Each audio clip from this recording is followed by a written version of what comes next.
Words-Shootout at Coldwater Canyon by Robert P. Fitton.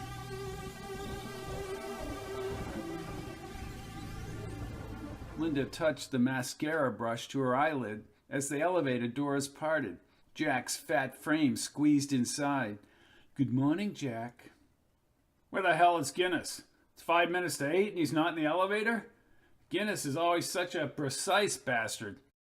"Oh, good old Elmer Guinness," said Linda. "I'll tell you what he needs." "Hey, who's Elmer Guinness?" asked Andy from the 15th floor.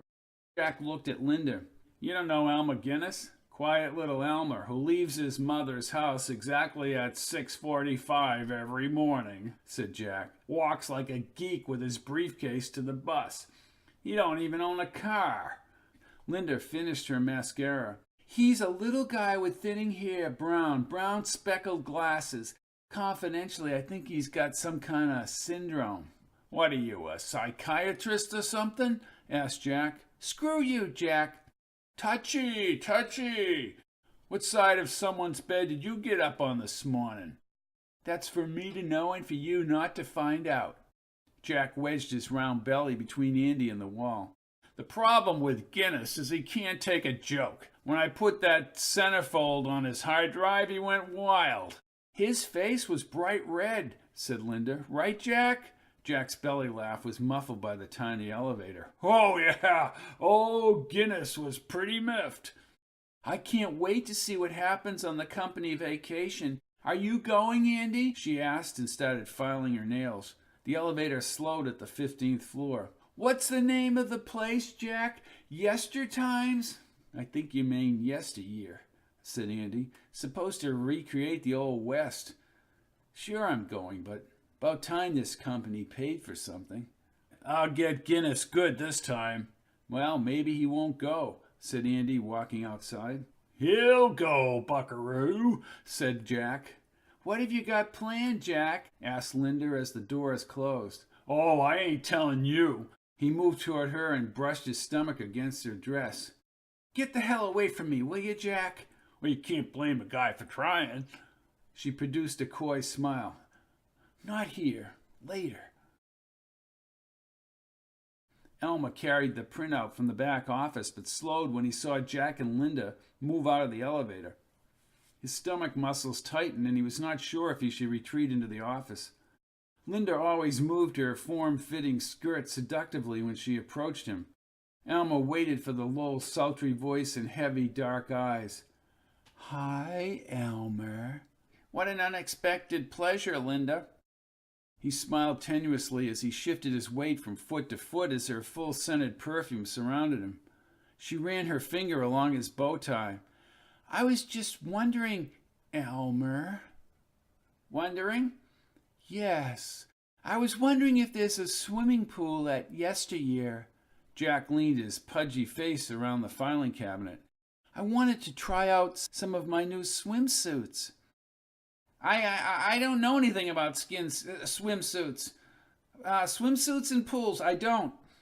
"You are going on the trip." She adjusted his glasses and puckered her lips. "Aren't you, Elmer?" I believe I am. History and the Old West are favorite subjects of mine." "That's nice." She flung her coat over her shoulder and started back to her alcove. Elmer slowly moved his eyes on her swaying torso. As she turned, he looked away quickly. Somebody bumped Jack near the filing cabinet as they passed. Jack held the man by the suspenders and shook him. "Hey, watch where you're going." "What did I do?" "Nobody pushes Jack Caulfield." "Jack Ballfield," Elmer muttered under his breath. Jack slammed the man against the metal cabinet. "Don't let it happen again." Jack dragged his fingers through his moose-dirty blonde hair. As he turned, Elmer popped back into his office. His heart beating loudly, Elmer moved by his computer to the window. The traffic was heavy on the George Washington Bridge. Driving in traffic was always so stressful. Life moved too fast. The tension built within his temples. Despite the teasing from his fellow workers, he was looking forward to the weekend and his time at Yesteryear. Farnsworth's velvet white hair contrasted with his robust frame. His blue knitted blazer and white turtleneck promoted a relaxed appearance, but his accent elevated his persona as owner and guide of yesteryear. Mr. Bennett's company has been invited to yesteryear. As your time here progresses, I dare say you will ask yourselves where fantasy begins and reality ends. Jack leaned past Elmer and cupped his hand into Linda's ear. Sure, we were invited. Pay the big bucks, you get invited. Farnsworth stepped past Mr. Bennett on the boardwalk and moved toward the stagecoach. I'm sorry, sir. I didn't hear exactly what you said. Jack rubbed his mouth. Well, were you referring to the fee that I charge your company? Asked Farnsworth. Well, yeah, you're making a killing. Farnsworth nodded and pursed his lips slightly as he returned to the front of the saloon. Money's paid only go to the maintenance of yesteryear. Jack looked at Linda and rolled his eyes. Oh, bullshit.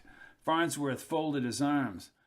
I will only ask that while you're here, you observe one simple rule. Yeah, tip the owner, said Andy, looking for Jack's approval. Yeah, that's a good one, Andy, a good one. My rule is simple. Do unto others as you would want done unto you. I knew this guy had some kind of religious thing here. You know, the non-profit for taxes, said Jack. He slapped Elmer on the back. Right, Guinness? Elmer exhaled quickly and answered in a raspy voice. Right, Jack. Farnsworth paused at the saloon doors. Now, I will see you all for brunch. Please join me before the experience begins. Farnsworth disappeared through the swinging half doors. Elmer lingered while the others filed into the old saloon. He peered down the dusty main road toward the mountains. This town was only 20 miles outside the city, but he didn't see anything modern. The cow punches were sweaty and dirty, and the horses drank from weathered troughs along the boardwalk. He picked up his plaid suitcase and walked alone on the boardwalk.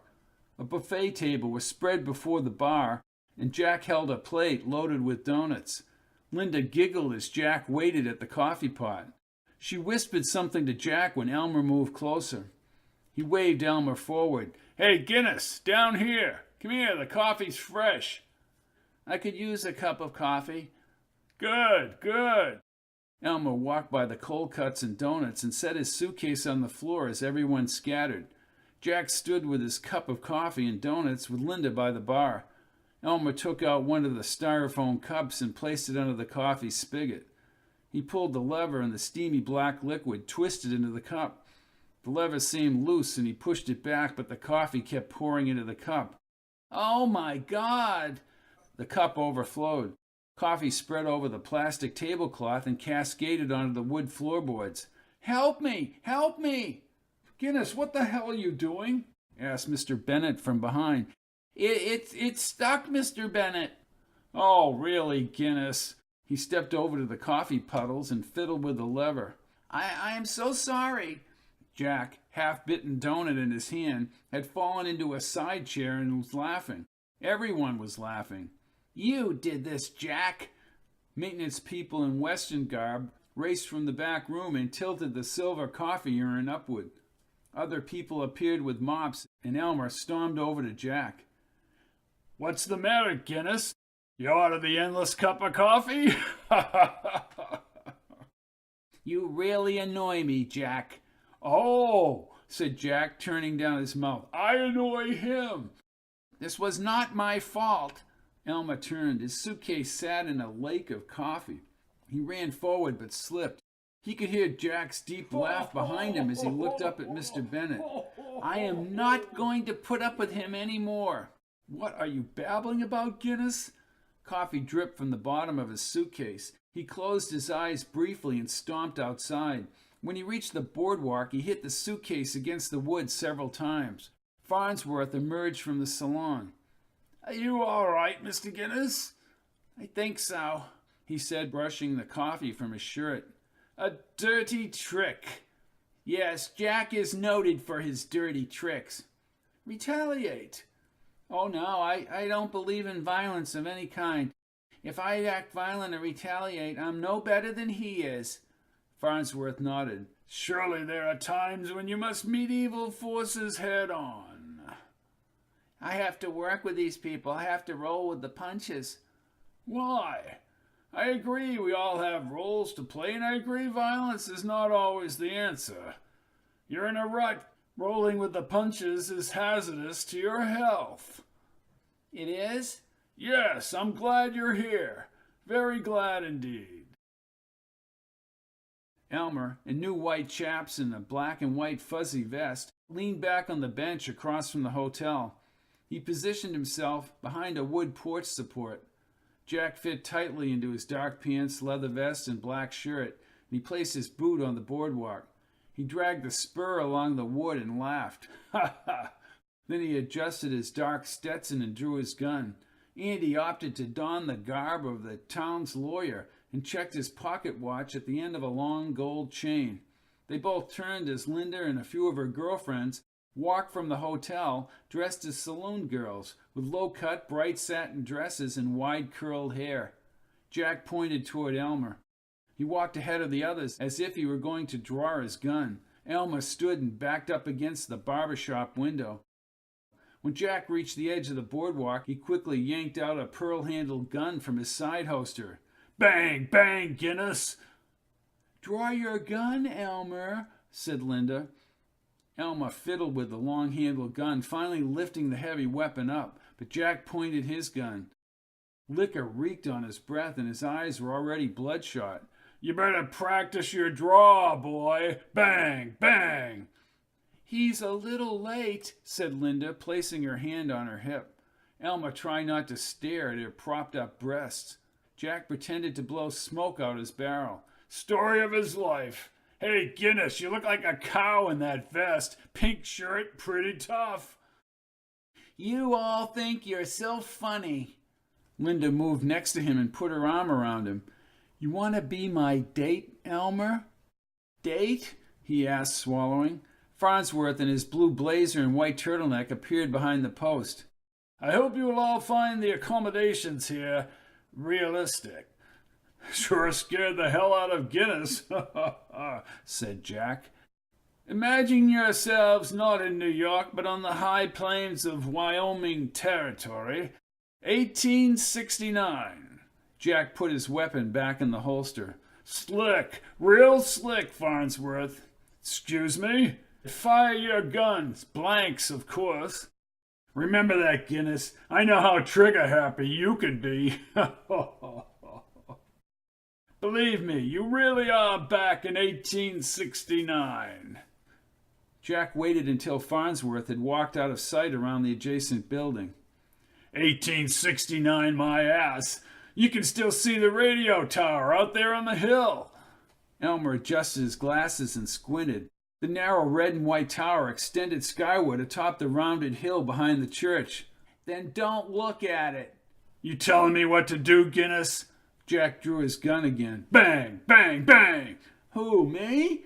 A ruddy, leather-skinned man in a brown shirt and tarnished badge walked briskly across the dirt. He grabbed Jack by the arm and pulled him back. What seems to be the trouble here? And who the hell are you? Asked Jack. Will Jarvis. I'm the marshal of this town. Yeah, and I'm President Clinton. Funny you don't look like President Clinton, said Andy. Yeah, too chubby, said Linda. You fellas got a dispute, then you settle it without guns. I ain't gonna have no more killing in my town. A red-faced man in a long dark coat walked down the boardwalk. Who is he, the Undertaker? Asked Andy. Parson. I wanted to remind everyone of the service Sunday morning at the church. We welcome all worshippers. Jack elbowed Elmer. You can sing in the choir, Guinness. The parson tilted his hat. Good day. Now you boys behave yourself, said Jarvis. You seen the doc? I think he's been hitting the bottle again. Probably sleeping it off. He kept the butt of his hand on his revolver handle as he crossed the street toward the hotel. Jack removed his gun again and tried spinning it. Hey, those guys are damn good actors. Right, Guinness? Seems pretty real to me. A small collie dog scurried down the street and up to Elmer. He bent down and patted the dog. Good boy, good boy. Farnsworth must pay them big bucks, even the dog. Elmer brushed the dog's head and muzzle. The dog, his tail wagging, turned toward Jack. He jumped up, his paws planted on Jack's protruding stomach. Jack shoved the dog and swung his leg through the air. The collie whimpered as he fell. "You mangy mutt!" "Hey, leave that dog alone." "Yeah, and who's gonna make me?" Jack put his gun in his holster and grabbed Elmer by the lapels. "You never talk to me like that, Guinness, you understand? And you leave that dog alone." "Screw you!" Jack smacked his fists into Elmer's cheek. Elmer fell to the dirt. His head spun and he had trouble seeing Jack. "You never talk to me like that, big man." Without his glasses, the town was a blur. He heard Jack talking to Linda and Andy as they moved away. As he reached around the dirt for his glasses, the dog licked his cheek. The collie's dark eyes came into view when Elmer adjusted his glasses. "Good boy, good boy." He held his swollen cheek. Across the street, Jack was playing with his revolvers, placing them near some bearded settler's head. The man went running back down the boardwalk as Jack's aggravating laugh echoed down the street. He pushed open the saloon doors and Linda and Andy trailed behind. Elmer stood, dog by his side, and brushed the dirt off his white chaps. His new white leather boots crunched as he moved along the dirt road under the hot sun. The dog followed alongside as he climbed onto the boardwalk and gazed into the general store. People bought merchandise at the long counter, and goods were stacked to the wood-beam ceiling. He stepped past the sheriff's office and into the hotel lobby. A bath would feel real good right now. He heard some commotion in the saloon just ahead as he debated whether to go upstairs. The sheriff's door flew open and a deputy raced after the sheriff down the boardwalk. Elmer shuffled forward. When he opened the saloon's half doors, the sheriff, his gun drawn, ran up to Jack. A blond-haired man in a faded gray Confederate uniform was sprawled at Jack's feet as a short man with spectacles and a medical bag ran down the stairs from the second floor. "What the hell have you done?" "Hey, these people saw it. He swung at me first." The doctor quickly moved past Jack and knelt next to the soldier. The doctor listened to his chest and the Reb rolled his eyes. When he focused on Jack, he sat up. "Listen, pal, what a stunt. I think I'm going to like this place," said Jack, leaning toward Andy. The soldier held his jaw. He quickly stood and clenched his fists. "You want to see a stunt? Hey, you get paid to play the part." The sheriff held him back as Farnsworth rushed into the saloon. "What do you think you're doing, Caulfield?" "Enjoying myself." Farnsworth glanced at the rebel soldier. "Bring Converse to the first aid station." He turned to Jack and pointed his finger. "I'm going to tell you this once, Caulfield. Control yourself with my people here and with Mr. Guinness." "What are you, watching us?" Farnsworth's jaw moved downward and he raised his left brow.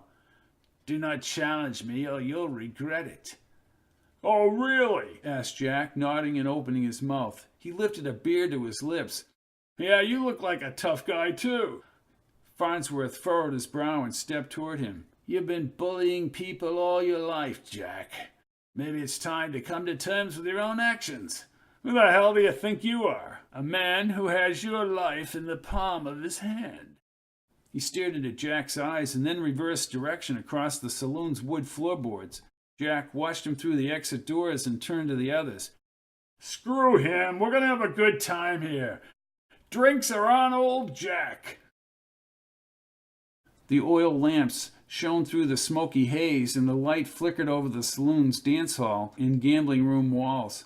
Elmer, fresh from supper and a hot bath, watched Linda dancing with the other woman on stage, ruffling her red dress as an energetic piano player moved his fingers quickly over the ivory keys. Dust-laden cowboys pounded on the wooden tables, scooping up beer mugs from scantily clad slim waitresses.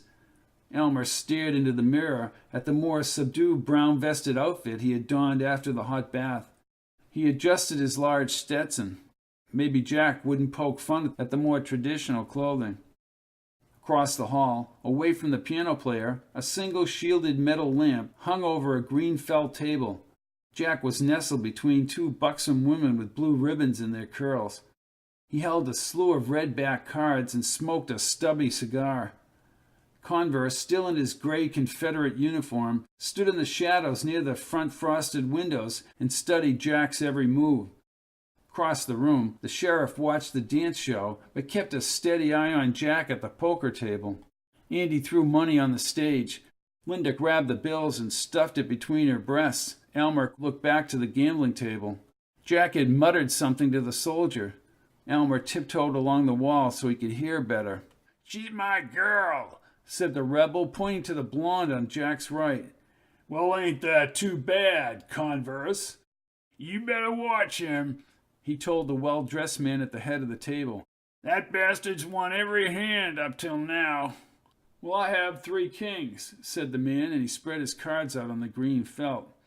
"I got 2 3s, said another man, throwing down his cards. "Well, well, well," said Jack. "I got the works. 10, Jack, Queen, King, Ace." "I challenge that," said the well-dressed man in the gray suit and vest. Jack motioned with his hands. "Pay up." The man stood and produced a small derringer. "I don't take kindly to cheaters, mister. Take off your coat." The rebel moved to the table. "Yeah, take off your coat, fat boy." "Who you calling fat boy?" asked Jack as he sprang to his feet. A wave of flowery fragrance surrounded Elmer. He turned as Linda rubbed her velvet dress next to his body. "You like my dancing, Elmer?" She ran her fingers down his neck. "Jack's in trouble. Thought you might throw up some money." Elmer glanced at the money stuck between her cleavage. When he looked back at the gambling table, Jack had drawn his gun and fanned it in front of the rebel. Elmer rushed across the saloon, bumping into people and tripping over one of the table legs. "Jack, are you crazy?" He bit into the cigar stub. "Out of my way, Guinness, before you get hurt." "I don't think that fat boy has the guts to put his gun where his mouth is," said Converse. Jack puffed on the cigar and fired once. Converse's gun fell and he grabbed his stomach. He staggered toward Jack, clutching for the chair, but he collapsed on the floor. "You killed him, Jack," shouted Elmer. "Yeah, right." Jack sat down at the poker table again. "Come on, boys. I'll give you your money back. Let's have another game. More beers all around. This is too much fun." The sheriff appeared through the crowd. He hurried over to the rebel and bent over. "God, he's dead." "Yeah, Farnsworth pulled that trick this afternoon." Jack shuffled the cards and started dealing. "Come on, sit down." The sheriff drew his gun and tightened his bushy brows. "Gonna have to bring you in, Mr. Caulfield."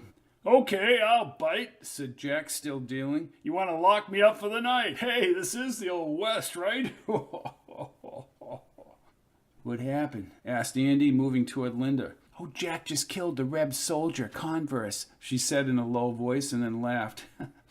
Jack checked his cards. "Self-defense. Everybody saw it. You can tell Farnsworth he's doing an A-plus job." The sheriff circled the table. "You better come with me. That Reb has a family. They're going to want to string you up, Caulfield. I'm bringing you in for your own good." "Farnsworth must pay you big bucks, that's all I can say. Right, Andrew?" Andy's sober expression frightened Elmer. The rebel was still on the floor and didn't appear to be breathing. "Who the hell is Farnsworth?" asked the sheriff. "Oh, going for more realism?" asked Jack, winking. He looked up as the parson moved up to the table. "And the consoling parson." Parson looked at the soldier and then faced Jack. "God help you if the Converse boys find out." Right. Come on, let's play another hand." The sheriff produced metal handcuffs. Jack put out the cigar in the ashtray and raised his hands. "Guilty as charged. Bring me in." The sheriff clamped the cuffs around Jack's wrists and marched him through the saloon. Linda nuzzled up to Elmer. "Now that he's away for the night, Elmer, maybe you'd like to come up to my room." "Shut up, Linda." He stepped forward and watched as 2 townspeople lifted the soldier up by the hands and feet. The rebel's chest remained fixed, and he had the glazed, dead man's stare as they carried him from the saloon. Farnsworth had promised a fine line between fantasy and reality, but Elmer was unable to distinguish between the two. Elmer rose early and ate a large breakfast of steak and eggs. The hotel didn't serve bagels. A slight haze hung over the valley as the sun warmed the air. At the livery, they gave him a gentle young horse, and he slowly trotted through town. But as he passed the adobe building with the barred windows, he debated whether to see Jack. The vivid early morning light coated the layers of sandstone cliffs outside of town. Where were the trees and the radio antenna? He softly hit the horse with his spur heel and moved forward. The horse galloped past the church and the red schoolhouse tucked near the hill. He leaned, and the horse started up the sandy trail, and a wide, wispy cloud rose before him. A massive, prickly cactus popped over a stretch of grassy brown valley to the horizon. His heart slammed against his vest as he settled in the sweaty leather saddle. The town was positioned along a stagecoach road and along treeless rolling hills to the east. His sporadic breathing twisted his already fearful emotions. For more than a half an hour he let the sun warm his face and wondered if he was dreaming. When he finally opened his eyes in the morning glare, to the south a cloud of dust like a locust plague rose high into the blue sky as 4 riders raced toward town. He thought of Converse's body spread across the floor last night and how everyone kept warning Jack about the anger of the rebels' brothers. The canteen water was cold on his lips as he watched the 4 riders slow on the main street. As expected, they veered toward the jail and hitched their horses to the wood post out front. He lifted the binoculars from the side pouch. The doctor emerged from the hotel on the boardwalk. More people appeared in the street as word spread. The 4 horses remained hitched out front and the jailhouse door was open. Elmer did not see the sheriff. A dark-haired man wearing a hat, pulled down at the brim, burst from the open door with 2 guns drawn. The assembling crowd stayed back on the main road. 2 other men in dirty cow-punching chaps shoved a handcuffed Jack onto the boardwalk. They took him under the arms and dragged his feet across the red dirt. Although some distance away, Elmer heard yelling, but through the field glasses he could clearly see Jack protesting. A 4th man with both guns drawn backed out of the door jailway and shut the door. Someone had removed Jack's handcuffs and gave him his pearl-handled revolver. The crowd ran back down the main street, past the hotel and the saloon, as the 4 brothers spread across the street. Jack waved his hands fanatically in the air. Behind the post in the boardwalk shadows near the barber shop, Linda and Andy peered down the street. The 4 Converse boys lowered their arms into a drawing position as Jack raised his hands skyward. His pleas echoed up the mountain. The men drew in unison, and Jack was hurled back into the streets. The Converse boys tucked away their guns and headed for the horses in front of the jail. Jack's motionless figure lay in the dirt as they mounted their horses and trotted down the street at a slower pace than their arrival just minutes before. The crowd slowly merged forward once they were out of town. Elmer started down the hill. His horse negotiated the narrow trail back to level ground. Andy stood in front of the crowd and covered his eyes. Linda, in her satin red dress from the evening before spread over the ground, wept over Jack's rounded frame.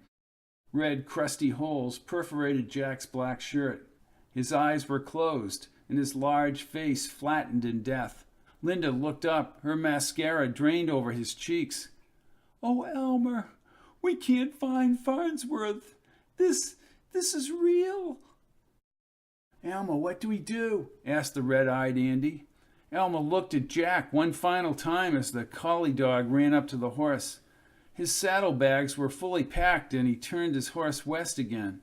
He trotted out of town with the dog as Linda wailed loudly, begging for help. Along a side street, a single pine box jiggled in the undertaker's wagon.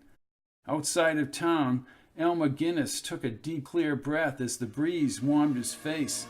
He smiled at the dog and headed across the plains, his destination uncertain, but his course freely set.